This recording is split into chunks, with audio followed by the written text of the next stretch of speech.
বিসমিল্লাহির রহমানির রহিম। পরম করুণাময় অসীম দয়ালু আল্লাহ তাআলার নামে শুরু করছি। আমাদের আজকের পড়া হলো সূরাতুন নিসা এর 15 নং আয়াত থেকে 3 নাম্বার রুকু থেকে। এখানে আল্লাহ পাক রব্বুল আলামিন জিনার শাস্তি, ব্যভিচারের শাস্তির কথা আলোচনা করেছেন।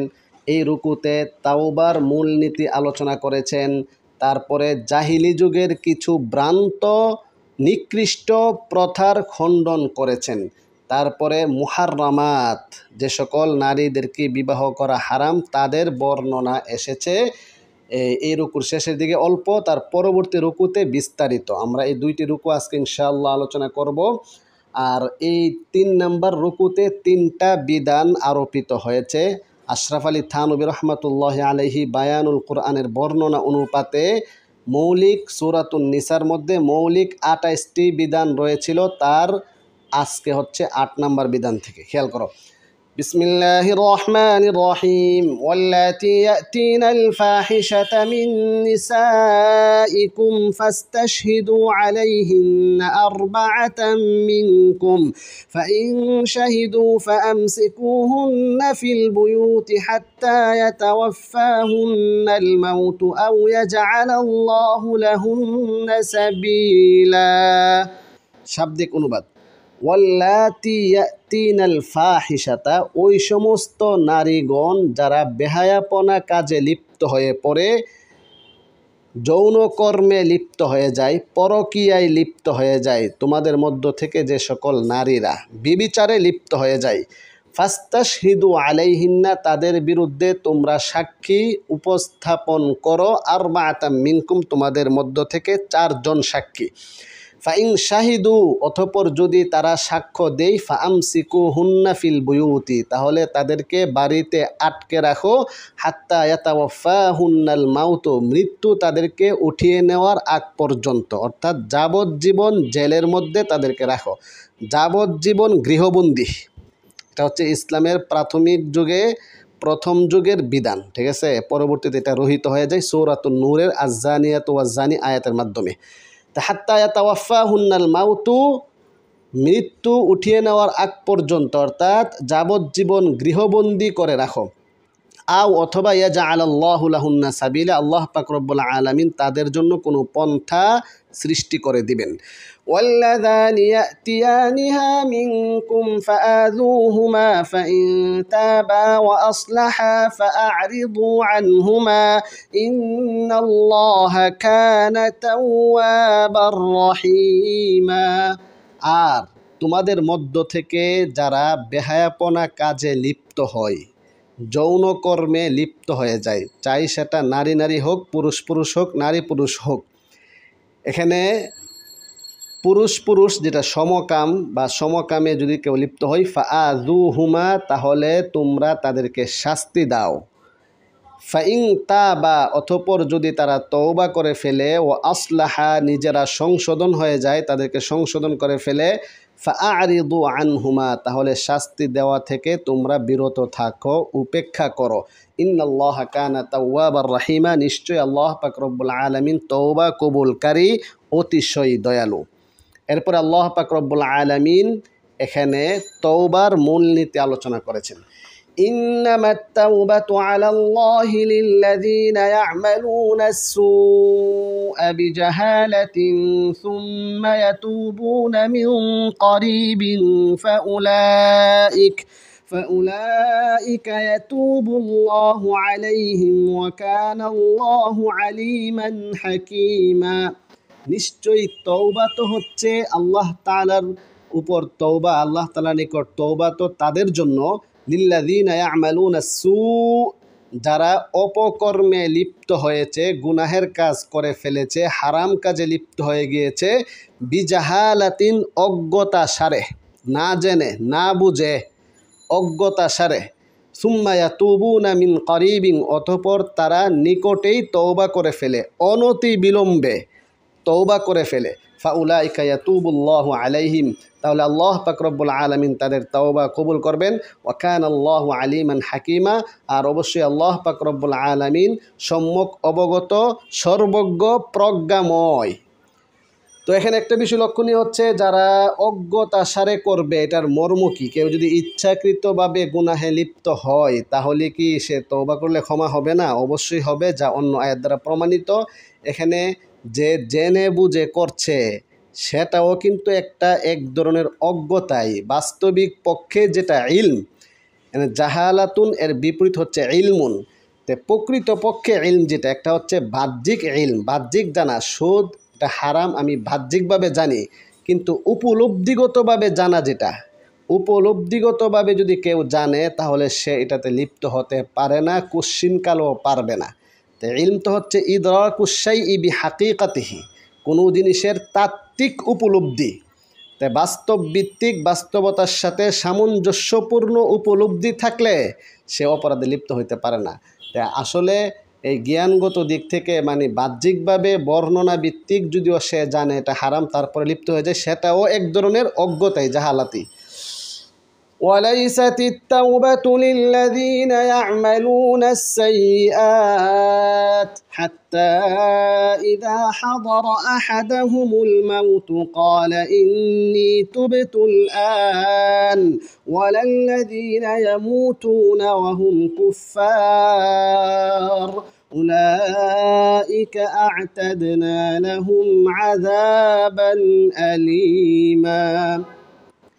তওবা তাদের জন্য নয় যারা অপকর্মে লিপ্ত থাকে, সারা জীবন অপকর্মেই লিপ্ত থাকে। হাত্তা ইযা হাদারা আহাদাহুম, পরিশেষে তাদের নিকট মৃত্যু উপস্থিত হয়ে যায়, অর্থাৎ মৃত্যু শয্যায়, মৃত্যু মুখে পতিত হয়ে যদি কেউ তওবা করে, যেটা এখন আমাদের সমাজে খুব প্রচলিত। মৃত্যু শয্যায় থাকলে একেবারে মরণাপন্ন অবস্থায় সর্বশেষ মুহূর্তে, এখন নিশ্চিত ডাক্তার বলছে এখন সে মারা যাবে, ঠিক এই মুহূর্তে ইমাম সাহেবকে এনে তওবা করে, এই তওবা গ্রহণযোগ্য নয়। তাহলে আমরা এখান থেকে জানতে পারলাম তওবার একটা মূল নীতি হচ্ছে গড়গড়ার সময়, অর্থাৎ মৃত্যু শয্যার সময় তওবা গ্রহণযোগ্য হবে না, এর আগে তওবা গ্রহণযোগ্য হবে। কলা, তিনি বলেন, ইন্নী তুবুতুল আন, এখন আমি তওবা করছি। এই তওবা তো ফেরাউনও করেছিল। ফেরাউন যখন তওবা করেছিল তখন আল্লাহ তাআলা কি বলেছিলেন? আল আন, এখন, ওয়াকাদ আসাইতা মিন ক্বাবলু ওয়া কুনতা মিনাল মুফসিদিন, সারা জীবন নাফরমানি করেছ, বৈষম্যতা চালিয়েছ, মানুষকে হত্যা চালিয়েছ, অসংখ্য অগণিত আইনাগরে রূপান্তরিত করেছ।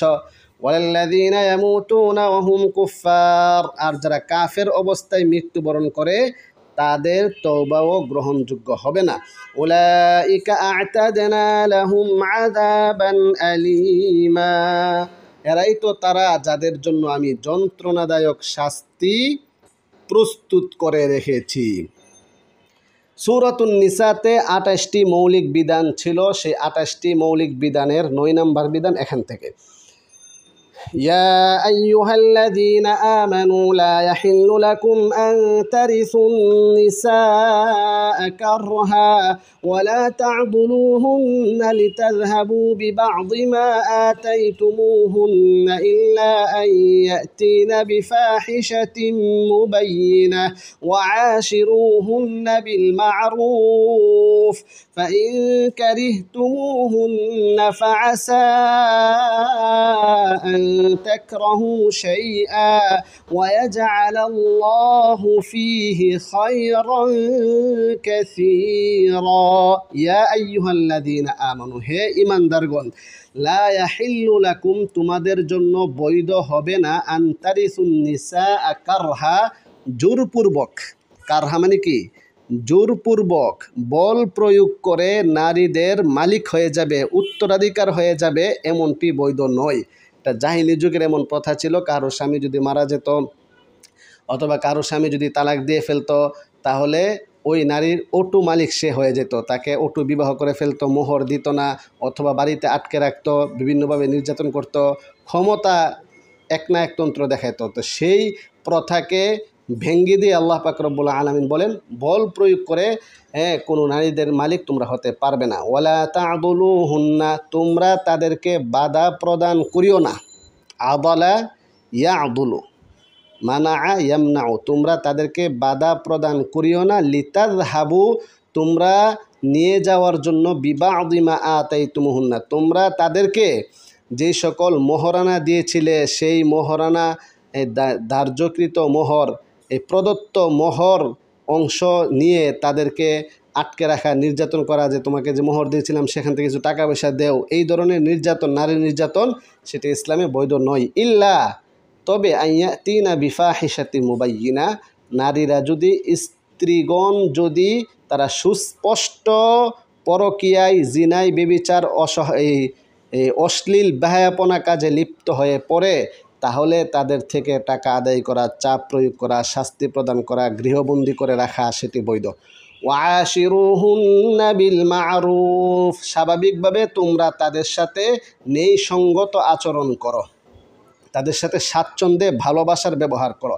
ফাইন কারিহতুমুহুন্না ফাআসা আন তাকরাহু শাইআ, সে জেনে রাখো, যদি তোমরা তাদেরকে অপছন্দ করো, এত ভালোবাসা ছিল এখন ভালোবাসা নাই, অপছন্দ করো, তাহলে জেনে রাখো ফাআসা, হতে পারে, আন তাকরাহু শাইআন, তোমরা এমন একটা বিষয়, ছোট্ট একটা ক্ষুদ্র বিষয় নিয়ে তোমরা অপছন্দ করছো, অথচ ওয়ায়াজআলাল্লাহু ফীহি খায়রান কাসীরা, সেখানে আল্লাহ পাক রব্বুল আলামিন অনেক মঙ্গল রেখেছেন। প্রতিটা মানুষেরই কিছু নেগেটিভ, কিছু positive, bad side, good side, ভালো দিক, মন্দ দিক থাকে। এবং তুমি সামান্য একটা মন্দ বিষয় বা তার একটা অপছন্দনীয় একটা বিষয়কে নিয়ে তার সাথে ভালোবাসা দেখাচ্ছ না, একই সাথে থাকছো না, সেই প্রেম ভালোবাসা এখন নাই, যৌন আকর্ষণ আগে যেটা ছিল সে এখন বিকর্ষণে রূপান্তরিত হয়ে গেছে, এটা ঠিক না। সেও আল্লাহ তাআলার বান্দি, তুমিও আল্লাহ তাআলার বান্দা, সে আদম আলাইহিস সালামের সন্তান, তুমিও আদম আলাইহিস সালামের সন্তান, সেও অখণ্ড বিশ্ব শক্তিকে ব্যবহার করছে, তুমিও অখণ্ড শক্তিকে ব্যবহার করছো, সৃষ্টিগতভাবে সেও অনেক শক্তি প্রাপ্ত, রহমত আমানত প্রাপ্ত, অসংখ্য অগণিত নিয়ামত প্রাপ্ত, তুমিও প্রাপ্ত। তাকে যে সকল হার্ডওয়্যার দেওয়া হয়েছে, সফটওয়্যার দেওয়া হয়েছে, তোমাকেও সেই সকল হার্ডওয়্যার, সফটওয়্যার, বুদ্ধি, চিন্তা, জ্ঞান, স্মরণ, ইচ্ছা, অনুভূতি, বয়, আশা, বিশ্বাস, ইখতিয়ার, ক্ষমতা, বিচার, বিশ্লেষণ শক্তি, বাক শক্তি, পঞ্চ ইন্দ্রিয় শক্তি, হস্তশক্তি, পদশক্তি, যত শক্তি তাকে দান করা হয়েছে, তোমাকেও দান করা হয়েছে। অতএব এই সমস্ত মৌলিক দৃষ্টিকোণ থেকে এক হওয়ার ফলে সামান্য একটু ক্ষুদ্র বিষয়ে তাদের সাথে খারাপ আচরণ করিও না। وَإِنْ أَرَدْتُمُ اسْتِبْدَالَ زَوْجٍ مَكَانَ زَوْجٍ وَآتَيْتُمْ إِحْدَاهُنَّ قِنطَارًا فَلَا تَأْخُذُوا مِنْهُ شَيْئًا أَتَأْخُذُونَهُ بُهْتَانًا وَإِثْمًا مُبِينًا। ওয়াইন আরাদতুমু ইস্তিবদালা জাউজিন, তোমরা যদি চাও ইস্তিবদালে জাউজ মাকানা জাউজিন, অর্থাৎ এই স্ত্রীর স্থলে অন্য স্ত্রীকে রূপান্তরিত করতে বা তার জায়গায় আরেকজন স্ত্রীকে নিয়ে আসতে যদি তোমরা চাও, ওয়া আতাইতুম ইহদাহুন্না কিনতারান, এবং তোমরা তাদেরকে কিংতর, অডেল সম্পদ, অনেক অনেক মোহর, মোটা অঙ্কের মোহর তাদেরকে দিয়েছ। এবং তুমি হয়তো তাকে ছেড়ে অন্যকে আনতে চাচ্ছ, অথবা তাকে রেখে আরেকটা বিবাহ করতে চাচ্ছ, যদি এমনটা করতে চাও, তাহলে তাকে যে মোটা অঙ্কের মোহর দিয়েছ, সেই মোহর থেকে এখন তার সাথে যেহেতু সম্পর্ক বেশি একটা ভালো না, এখন তুমি তাকে এই 30 লক্ষ টাকা দিয়েছিলে, এখন 10 লক্ষ টাকা দাবি করতেছ, এটা একটা নিকৃষ্ট অমানবিকতার একটি পরিচায়ক, এটা কৃপণতার পরিচায়ক, বদান্যতার বিরোধী। ফালা তাখুযু মিনহু শাইআ, অতএব তোমরা তাদের থেকে কিছুই গ্রহণ করিবে না। আতাখুযুনাহু, তোমরা কি এমন বিষয় তাদের থেকে গ্রহণ করতে চাচ্ছ, বুহতানান ওয়া ইসমাম মুবিনা, যেটা এই বুহতান মানে হচ্ছে কি, একটা হচ্ছে গীবত আর একটা হচ্ছে তুহমত, তুহমত দিয়ে, অপবাদ দিয়ে, অথবা সুস্পষ্ট অপরাধে লিপ্ত হয়ে তাদের থেকে তোমরা গ্রহণ করে ফেলবে একটা কিছু, এটা কি হয়? ওয়া কাইফা তাখুযুনাহু, আর কীভাবেই তোমরা তাদের থেকে সেই প্রদত্ত মোহরটা গ্রহণ করে ফেলবে, অথচ ওয়াকাদ আফদা বা'দুকুম ইলা বা'দিন, অথচ তোমরা একে অপরের সাথে ঘনিষ্ঠ সম্পর্ক ছিল, এখন নাই, কিন্তু আগে তো ঘনিষ্ঠ সম্পর্ক ছিল, আগে তো একই বিছানায় শুয়েছ, তার সাথে ঘষাঘষি করেছ, কত আদর করেছ, তো এত ঘনিষ্ঠতা আগে ছিল, সেই ঘনিষ্ঠতা এবং তাকে তুমি এনজয় করেছ, ব্যবহার করেছ, তার কি কোনো মূল্য নাই? ওয়া আখাযনা মিনকুম মিসাকান গালিযা, আর তারা তোমাদের থেকে কঠিন প্রতিশ্রুতি নিয়েছিল, সারা জীবন তোমার সাথে সংসার করবে, আই লাভ ইউ জান, কত কিছু তোমাকে ডেকেছে, কত আদর আপ্যায়ন, কত মায়া মোহব্বত স্নেহ, কত কিছু। এত কিছুর পরেও কোন সাহসে, কোন যুক্তিতে, কোন মানবতার আলোকে তুমি তার থেকে এখন টাকা ফেরত নিতে চাচ্ছ? এই সমস্ত জঘন্যতম অপরাধ নারী নির্যাতনকে ইসলাম সম্পূর্ণরূপে নিষিদ্ধ করে দিয়েছে। সূরাতুন নিসা এর ২৮টি মৌলিক বিধানের ১০ নম্বর বিধান এখান থেকে আরম্ভ হচ্ছে। ওয়ালা তানকিহু মা নাকাহা আবাউকুম মিনান নিসাই ইল্লা মা ক্বাদ সালাফ ইন্নাহু কানা ফাহিশাতান ওয়া মাকতান ওয়া সাআ সাবিলা। ওয়ালা তানকিহু, তোমরা বিবাহ করিও না, মা নাকাহা আবাউকুম, তোমাদের বাপদাদারা, তোমাদের বাবা পিতা যাদেরকে বিবাহ করেছে, তোমাদের মা, তোমাদের সৎ মা, এমন কাউকে বিবাহ তোমরা করিও না। ইল্লা মা কদে সালাফ, তবে যা গত হয়েছে হয়েছে, যেটা চলে গেছে সেটা বাদ, এখন থেকে এটা নিষিদ্ধ। ইন্নাহু কানা ফাহিশাতান ওয়া মাকতা, নিশ্চয়ই সেটা নিকৃষ্ট কাজ, বেহায়াপনা কাজ, অশ্লীল কাজ, ওয়া মাকতা এবং অসন্তুষ্টির কারণ, ওয়াসা আসাবিলা, সেটা কতই না নিকৃষ্ট পথ, নিকৃষ্ট পন্থা, নিকৃষ্ট আচরণ। এই হচ্ছে সূরাতুন নিসা এর এই ৩ নম্বর রুকু শেষ হলো। এখান থেকে ৪ নম্বর রুকু। এখান থেকে এই ৪ নম্বর রুকুতে আল্লাহ পাক রব্বুল আলামিন মুহাররামাতের বর্ণনা দিয়েছেন, মাহরামের বর্ণনা দিয়েছেন, যাদের সাথে বিবাহ হারাম তার বর্ণনা দিয়েছেন। আমরা অনুবাদ জানার আগে আমরা মুহাররামাতের এই সংক্ষিপ্ত একটা বিষয় আমরা জেনে নেই যে মুহাররামাত এটা প্রথমত 2 প্রকার। একটা হচ্ছে হুরমাতুন মুআব্বাদা আর একটা হচ্ছে হুরমাতুন মুআক্কাদা। একটা হচ্ছে স্থায়ীভাবে হারাম আর একটা হচ্ছে এই সময়ের সাথে সম্পৃক্ত হারাম, আলা সাবিল তাওকিদ আলা সাবিল তাবিদ। তাহলে আল মুহাররামাতুল মুআব্বাদা, যেটা একেবারে সব সময়ের জন্য হারাম, সেটা এই 4টা কারণে হতে পারে। যেমন আল মুহাররামাত আন নাসাবিয়াহ, তাহলে বিসাবাবিন নাসাব, বংশগত সম্পর্কের কারণে হারাম হয়। 2 নাম্বার বিসাবাবিল মুসাহারা, বৈবাহিক সম্পর্কের কারণে হারাম হয়। বিবাহ করার কারণে, ওই যেমন শাশুড়ি হারাম হয়েছে কেন, এই একটা মেয়েকে বিবাহ করার কারণে মেয়ের মা হারাম হয়েছিল। আগে আমার জন্য বৈধ ছিল, কিন্তু বিবাহ বন্ধনে আবদ্ধ হওয়ায় সেটা হারাম হয়েছে। বিসাবাবির রদা, দুধ পান করানোর কারণে হারাম হয়েছে। দুধ বোন, দুধ মা, দুধ বাবা, এগুলো হারাম হয় কেন? দুধ পানের কারণে। আরেকটা হচ্ছে আল মুহাররামাত ফিন নিকাহ বিসাবাবিল লিআন, এটা ভিন্ন একটা আলোচনা। তারপর হচ্ছে আল মুআক্কাতা, সাময়িক সময়ের সাথে সম্পৃক্ত যেটা হারাম হয়, সেটা যেমন জাওজাতুল গায়র, অন্যের স্ত্রী। সে যখন অন্যের স্ত্রী থাকে, আরেকজনের অধীনে থাকে, তখন সেটা হারাম। যদি ওই ব্যক্তি তালাক দিয়ে ফেলে তখন আর হারাম থাকে না। আল মুতাদ্দা, ইদ্যত পালনকারী, যতদিন ইদ্যতে থাকবে ততদিন তোমার জন্য হারাম। আল মুতাল্লাকা সালাসান, 3 তালাক প্রাপ্তা মহিলা, সে তোমার জন্য হারাম যতক্ষণ পর্যন্ত হিলা না হবে। তারপরে আজাওয়াজ বি আকসার মিন আরবাআতি নিসওয়াহ, 4টা বিবাহ করে ফেললে অন্য সমস্ত মহিলারা এখন হারাম থাকবে, অর্থাৎ এই 4 বিবাহতে লিপ্ত থাকা অবস্থায় আর কাউকে বিবাহ করা যাবে না। তারপরে 5 নম্বর আল জামউ বাইনাল উখতাইন, 2 বোনকে একসঙ্গে বিবাহ করাটা যাবে না। এই কথাগুলোই এখানে আসবে, খুব ভালোভাবে খেয়াল করো। এখানে আল্লাহ পাক রব্বুল আলামিন 14 শ্রেণীর নারীদেরকে হারাম করা হয়েছে। 14 জন নারীকে হারাম করা হয়েছে, খুব ভালোভাবে খেয়াল করো। حرمت عليكم أمهاتكم وبناتكم وأخواتكم وعماتكم وخالاتكم وبنات الأخ وبنات الأخت وأمهاتكم اللاتي أرضعنكم وأخواتكم من الرضاعة وأمهات نسائكم وربائبكم اللاتي في حجوركم من نسائكم اللاتي دخلتم بهن فإن لم تكونوا دخلتم بهن فلا جناح عليكم وحلائل أبنائكم الذين من أصلابكم وأن تجمعوا بين الأختين إلا ما قد سلف إن الله كان غفورا رحيما। অনুবাদ, হুররিমাত আলাইকুম, তোমাদের উপরে হারাম করা হয়েছে, উম্মাহাতুকুম, তোমাদের মা গণকে। তুমি গণ খেয়াল করো, হ্যাঁ। 1 নম্বর উম্মাহাতুকুম, তোমাদের মাতৃগণকে।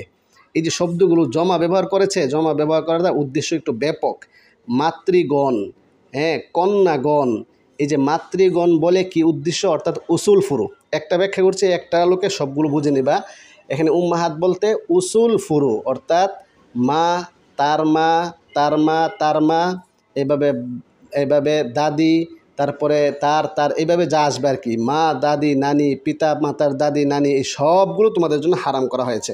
ওয়াবানাতুকুম, 2 নাম্বার, ওয়াবানাতুকুম তোমাদের কন্যাগণকে হারাম করা হয়েছে। ওয়া আখাওয়াতুকুম তোমাদের বোনকে হারাম করা হয়েছে। ওয়া আম্মাতুকুম তোমাদের ফুফুকে হারাম করা হয়েছে। ওয়া খালাতুকুম তোমাদের খালাকে হারাম করা হয়েছে। ওয়াবানাতুল আখি, এবং 6 নাম্বার ওয়াবানাতুল আখি, 6 নাম্বার হচ্ছে ভাইয়ের মেয়ে। ভাইয়ের মেয়ে মানে কি? ভাইয়ের কন্যা। ভাইয়ের কন্যা মানে কি? বাতিজি, বাতিজি। ও বানাতুল উখতি বোনের কন্যা মানে ভাগ্নি।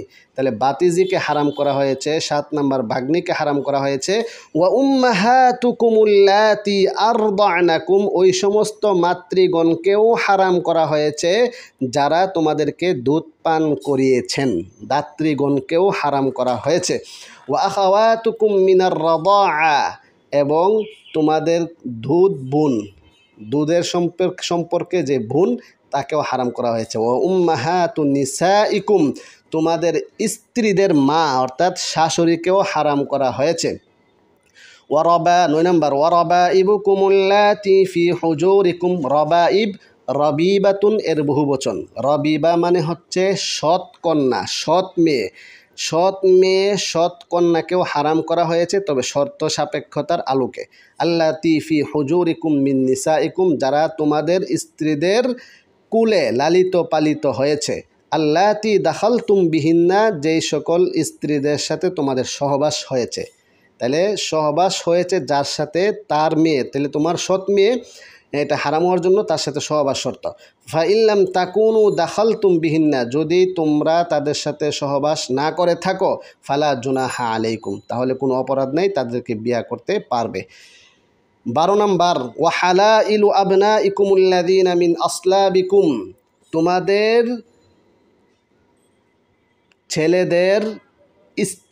ছেলেদের স্ত্রী তার মানে পুত্রবধূ। আল্লাযীনা মিন আসলাবিকুম যারা তোমাদের ঔরসজাত। এখানে ঔরসজাত কয়েদরা কেন লাগানো হয়েছে? কারণ ঔরসজাত হইলেই হারাম হবে। আর যদি সেটা পালক পুত্র হয় আর পালক পুত্রের স্ত্রী হয়, পালক পুত্রবধূ, তাহলে সেটা বিবাহ করা কিন্তু হালাল। শুধু হালাল নয়, এটা উত্তম ওঠে, যেহেতু সমাজের মধ্যে এটা একটু ভিন্ন চোখে দেখে। 13 নম্বর وأن تجمعوا بين الأختين إلا ما قد سلف إن الله كان غفورا رحيما এবং 2 জন বোনকে একত্রে রাখা হারাম করা হয়েছে। 2 জন বোনকে একত্রে রাখা হারাম করা হয়েছে। 2 বোনকে একত্রে বিবাহ করা যাবে না। ইল্লা মা কদ সালাফ যা গত হয়েছে হয়েছে, সেটা নিয়ে কথা না, সামনে থেকে হবে না। এখানে যে 13 নম্বর যাকে হারাম করেছে, এখানে একটা ফুকাহায়ে কেরাম একটা উসুল মূলনীতি বর্ণনা করেছেন। কাদেরকে একসাথে করা যাবে না, জমা কাদেরকে করা যাবে না। এক্ষেত্রে মূলনীতিরা হচ্ছে এমন 2 জন মহিলাকে একত্রে বিয়ে করা হারাম যাদের একজনকে পুরুষ ধরলে অন্যজনকে বিয়ে করা হারাম হয়ে যায়। আমি আবার বলছি, এমন 2 জন মহিলাকে একত্রে বিয়ে করা হারাম যাদের একজনকে পুরুষ ধরলে অন্যজনকে বিয়ে করা কি হয়? হারাম হয়ে যায়। ইন্নাল্লাহা কানা গফুরা রহিমা নিশ্চয় আল্লাহ পাক রব্বুল আলামিন অতিশয় দয়ালু এবং অনেক ক্ষমাশীল। তারপরে 14 শ্রেণীকে হারাম করা হয়েছিল, 14 জন নারীকে। এর মধ্যে 14 নম্বর والمحصنات من النساء إلا ما ملكت أيمانكم كتاب الله عليكم وأحل لكم ما وراء ذلكم أن تبتغوا بأموالكم محصنين غير مسافحين والمحصنات এবং পবিত্র শতসিদ্ধ নারীদেরকেও স্ত্রীদেরকেও হারাম করা হয়েছে। এখানে মুহসানাতুনের কয়েকটা অর্থ আসে। এখানে মুহসানাতুন অর্থ হচ্ছে সদবা নারী, যে সকল নারীদের স্ত্রীদের স্বামী রয়েছে, স্বামীর অধীনে যে সকল মহিলাগণ আছে তাদেরকেও হারাম করা হয়েছে। অতএব তুমি অন্যের বউকে বিবাহ করে ফেলবে, এটা সম্পূর্ণ হারাম। যতই সুন্দর হোক না কেন, তোমার বন্ধুর বউ একেবারে বিশ্ব সুন্দরী, এখন তুমি তাকে 20 লক্ষ না 20 কোটি টাকা দিয়েও বিবাহ করে ফেলবে, সেটা অসম্ভব, এটা হারাম করা হয়েছে। তাহলে ওয়াল মুহসানাতু মিনান নিসা, একটা হচ্ছে বিধবা আর একটা হচ্ছে সদবা, যাতু আজওয়াজ। তা যার স্বামী নাই সে হচ্ছে বিধবা, যার স্বামী আছে সে হচ্ছে কি সদবা। তাহলে সদবা নারীকে হারাম করা হয়েছে, ইল্লা মা মালাকাত আইমানুকুম, হ্যাঁ তবে তোমাদের ডান হস্ত যাদের মালিক হয়েছে। তার মানে হচ্ছে ধরো এখন ফিলিস্তিন আর ইসরায়েল যুদ্ধ চলছে, সেই যুদ্ধের মধ্যে ইসরায়েলের ধরো সুন্দর সুন্দর নারীদেরকে তারা ধরে নিয়ে আসছে, এখন তারা বান্দি হতে পারবে। এখন বিশ্ব সুন্দরী একটা নারীকে ধরে আনার পরে সে তার নির্ধারিত শর্ত সাপেক্ষে হায়েজ শেষ হওয়ার পরে কোনো মুসলিম তাকে বিবাহ করতে পারবে এবং তার সাথে সহবাস করতে পারবে বাদী হিসাবে, সেটা ভিন্ন হিসাব। কিতাব আল্লাহি আলাইকুম, সেটা আল্লাহ পাক রব্বুল আলামিনের বিধান তোমাদের উপরে। এখানে কিতাব মানে কি বিধান। এই যে 14 শ্রেণী উল্লেখ করা হলো, 14 জন মেয়ের উল্লেখ করা হলো, এই 14 জন ছাড়া বাকি সমস্ত নারীদেরকে এই মোহর ধার্য করিয়া নির্ধারিত মোহর দিয়া নির্ধারিত শর্ত সাপেক্ষে বিবাহ করাটা বৈধ। এটা আল্লাহ তাআলা বলেন, وَأُحِلَّ لَكُم مَّا وَرَاءَ ذَلِكُمْ أَن تَبْتَغُوا بِأَمْوَالِكُم مُحْصِنِينَ غَيْرَ مُسَافِحِينَ। وَأُحِلَّ لَكُمْ, আর তোমাদের জন্য বৈধ করা হয়েছে, মা ওয়ারাআ যালিকুম, উপরে উল্লিখিত যাদেরকে বর্ণনা দেওয়া হয়েছে, উল্লিখিত নারীরা ব্যতীত বাকি সমস্ত নারীদেরকে বৈধ করা হয়েছে, আন তাবতাগু বিআমওয়ালিকুম, তোমরা তোমাদের মালের বিনিময়ে তোমরা বিবাহ করতে পারবে। মুহসিনিন, এখানে মাল দ্বারা মোহর উদ্দেশ্য। মুহসিনিন কেন? যৌন শক্তিকে পবিত্র করার লক্ষ্যে, বৈধ যৌন সম্পর্কের জন্যে, অথবা আমরা বলতে পারি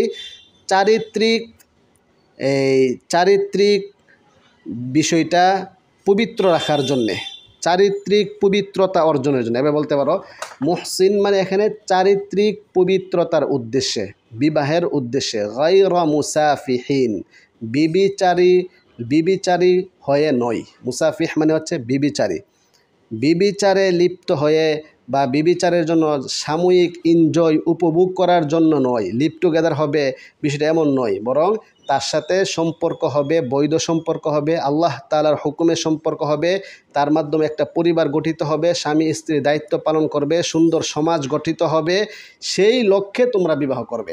ফামাস্তামতা'তুম বিহি মিনহুন্না ফাআতুহুন্না উজুরাহুন্না ফারিদাহ, অতঃপর যাদেরকে তোমরা উপভোগ করেছ নারীদের থেকে, ফাআতুহুন্না উজুরাহুন্না ফারিদাহ, তোমরা তাদেরকে তাদের প্রাপ্য মোহর, উজুরাহুন্না মানে কি মুহুরাহুন্না, তাদের প্রাপ্য নির্ধারিত মোহর আদায় করে দাও। ফারিদাতান, যা নির্ধারিত। ওয়ালা জুনাহা আলাইকুম ফিমা তারাদাইতুম বিহি মিন বা'দিল ফারিদাহ, সওয়ালে মুকদ্দারের জবাব। তুমি একজন সুন্দরী নারীকে বিবাহ করেছিলে, এবং তাকে মোহর ধার্য করেছিলে 20 লক্ষ টাকা, তোমার সামর্থ্য ছিল, পরে হঠাৎ তুমি গরিব হয়ে যাও, বন্যায় কবলিত, পানিবন্দী হয়ে যাও, ফলে তোমার সব কিছু নাই হয়ে যায়, এখন এত টাকা মোহর কিভাবে দিবা? তো আল্লাহ তাআলা বলতেছে, যদি তোমাদের পরস্পরের সম্মতিক্রমে সেটা আলোচনা সাপেক্ষে ক্ষমা করে দেওয়া হয় অথবা একেবারে বিলুপ্ত করে দিই, তাহলে কোনো সমস্যা নেই।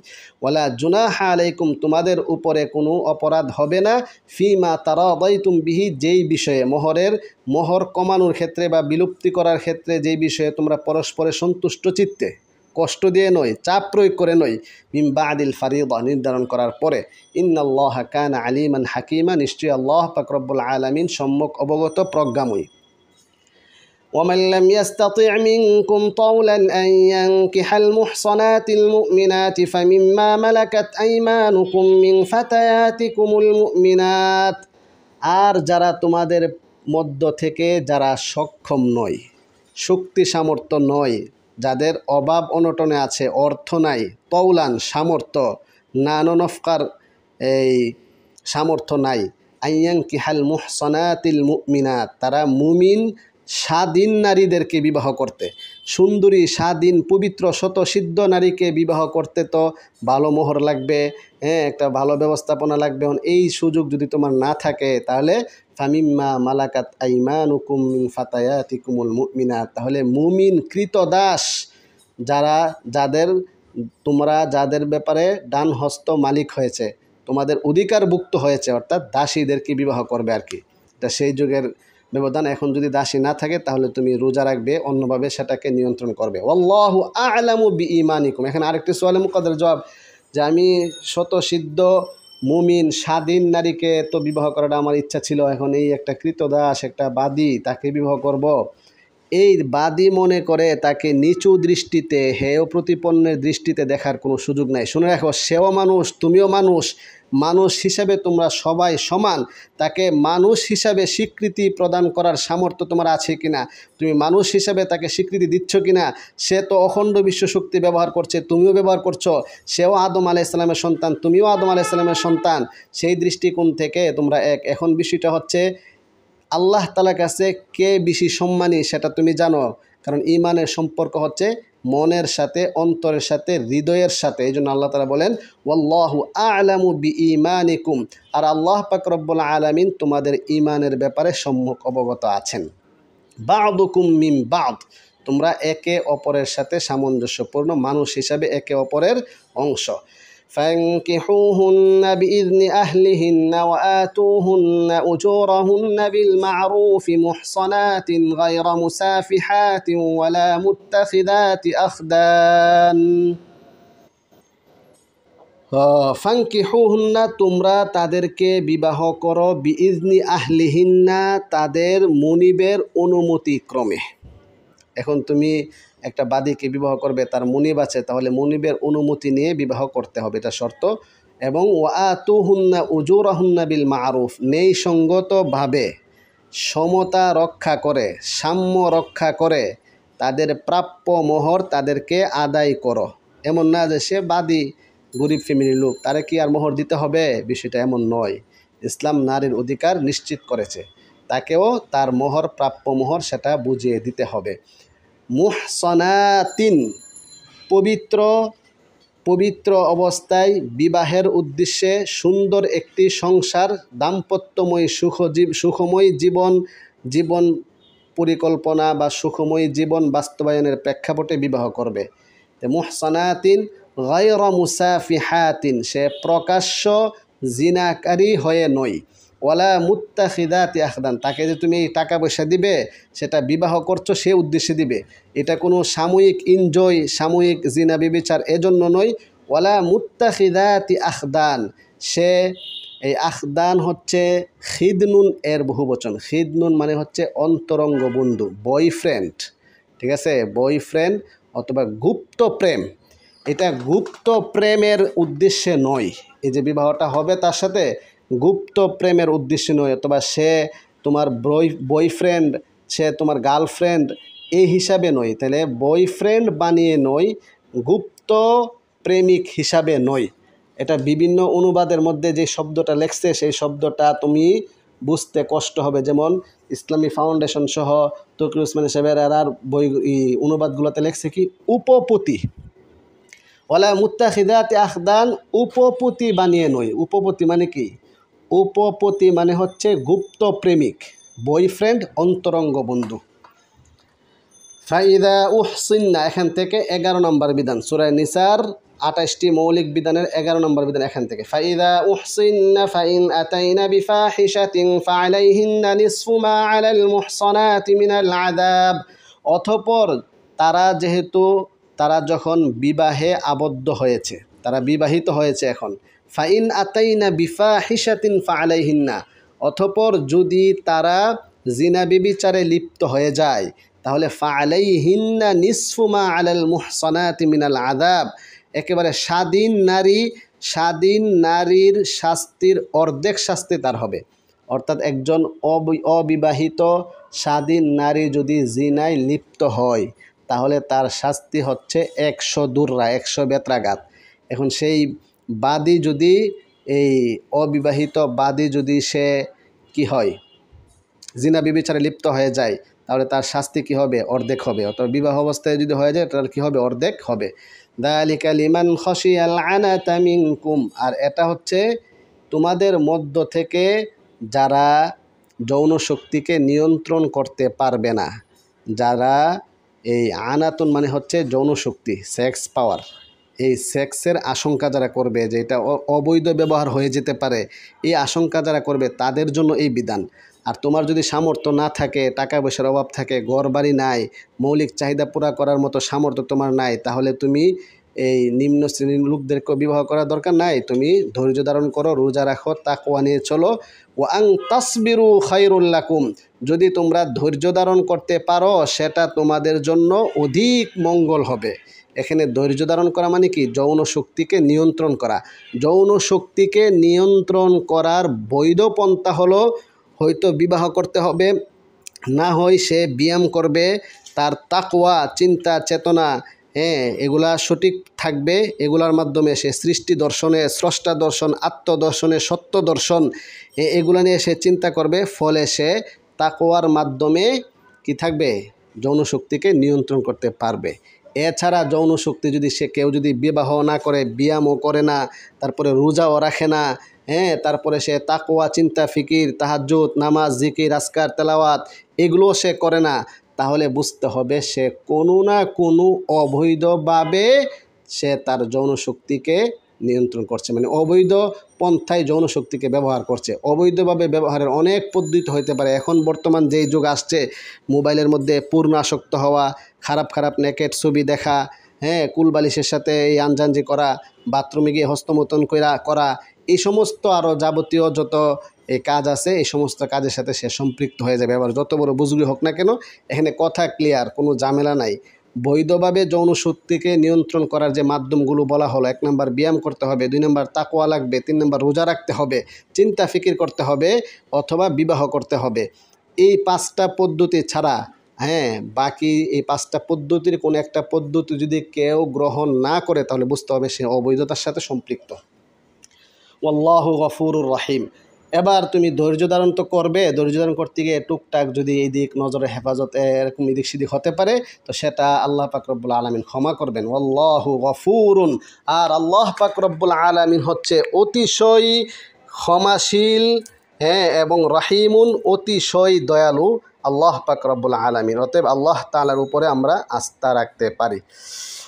সর্বশেষ ছাত্র ভাইয়েরা, তোমাদেরকে এখানে যে মুহাররামাত নিয়ে আলোচনা হয়েছে, আজকে ক্লাসটা অনেক লম্বা হয়ে যাচ্ছে, তো সর্বশেষ শেষ করে দিচ্ছি যে আলোচনাটা। এখানে মুহাররামাত, মাহরাম চার্ট, অনেক সময় তুমি অনলাইনে এই সার্চ করলে এই কারা কারা হারাম, একটা মাহরাম চার্ট, বিবাহ কাদের সাথে হারাম, ছেলের জন্য কারা, মেয়ের জন্য কারা, এটা তুমি যদি সহজে জানতে চাও, এখানে আমি কয়েকটা চার্ট পেশ করছি, খুব খেয়াল করো। এই চার্টটা খেয়াল করো। এখানে 14 জন মেয়েদের জন্য হারাম, 14 জন, বাবার মতো 5 জন, ভাইয়ের মতো 5 জন, ছেলের মতো 4 জন। বাবার মতো 5 জন কারা কারা? বাবা, চাচা, মামা, শ্বশুর ও দুধ পিতা। ভাইয়ের মতো 5 জন, ভাই, দাদা, নানা, নাতি, দুধ ভাই। ছেলের মতো 4 জন, ছেলে, ভাইয়ের ছেলে, বোনের ছেলে, মেয়ের জামাই। ঠিক আছে? ছেলেদের জন্য মাহরাম, এটা তো গেল মেয়েদের জন্য। এবার ছেলেদের জন্য মাহরাম কারা? মায়ের মতো 5 জন, মা, খালা, ফুফু, শাশুড়ি, দুধমা। বোনের মতো 5 জন, বোন, দাদি, নানি, নাতনি, দুধ বোন। মেয়ের মতো 4 জন, মেয়ে, ভাইয়ের মেয়ে, বোনের মেয়ে, ছেলের বউ। বুঝতে পেরেছ? এই চারটা তোমার ভালো লাগলে তুমি লাইক দিতে পারো। তারপরে মাহরাম চার্ট, এখানে অনেক সুন্দর চমৎকারভাবে একটা সাজানো আছে, দেখো। মাহরাম চার্ট, মেয়েদের ক্ষেত্রে 14 জন, ছেলেদের ক্ষেত্রে 14 জন। মেয়েদের ক্ষেত্রে পিতা, চাচা, মামা, শ্বশুর, দুধ পিতা, ভাই, দাদা, নানা, নাতি, দুধ ভাই, ছেলে, ভাইয়ের ছেলে, বোনের ছেলে, মেয়ের জামাই। এই হলো 14 জন। ছেলেদের ক্ষেত্রে মা, খালা, ফুফু, শাশুড়ি, দুধমা, বোন, দাদি, নানি, নাতনি, দুধ বোন, মেয়ে, ভাইয়ের মেয়ে, বোনের মেয়ে, ছেলের বউ। এ হচ্ছে ছেলেদের ক্ষেত্রে 14 জন। এটা আরেকটা চার্ট এখানে দেখতে পারো। পর্দা করা ফরজ, না করা কবিরা গুনাহ। কাদের সাথে পর্দা করবে? তুমি যদি ছেলে হয়ে থাকো তাহলে এই 14 জনের সাথে পর্দা করতে হবে। তুমি যদি মেয়ে হয়ে থাকো তাহলে এই 14 জন পুরুষের সাথে তোমাকে পর্দা করতে হবে। এই 14 জন ছাড়া বাকি সকলের সাথে পর্দা করা ফরজ। মানে এখানে যে লিস্ট দেওয়া আছে 14 জন করে, এরা হচ্ছে মাহরাম, এদের সাথে পর্দা করা লাগবে না। এই 14 জন ছাড়া বাকি সকলের সাথে পর্দা করা ফরজ, না করা কবিরা গুনাহ। একটি কবিরা গুনাহ জাহান্নামে যাওয়ার জন্য যথেষ্ট। আল্লাহ পাক রব্বুল আলামিন আমাদের সবাইকে আজকের যে সূরাতুন নিসার যে আলোচনাগুলো আমরা শুনেছি, সেই আলোচনাগুলো, বিধানগুলো যথাযথভাবে বাস্তবায়ন করে সমাজে, ব্যক্তিতে, পরিবারে, সমাজে, রাষ্ট্রে শান্তি স্থাপন করার তৌফিক আল্লাহ পাক রব্বুল আলামিন আমাদের সকলকে দান করুন। ওয়া আখিরু দাওয়ানা আলহামদুলিল্লাহি রাব্বিল আলামিন। বিসমিল্লাহির রহমানির রহিম।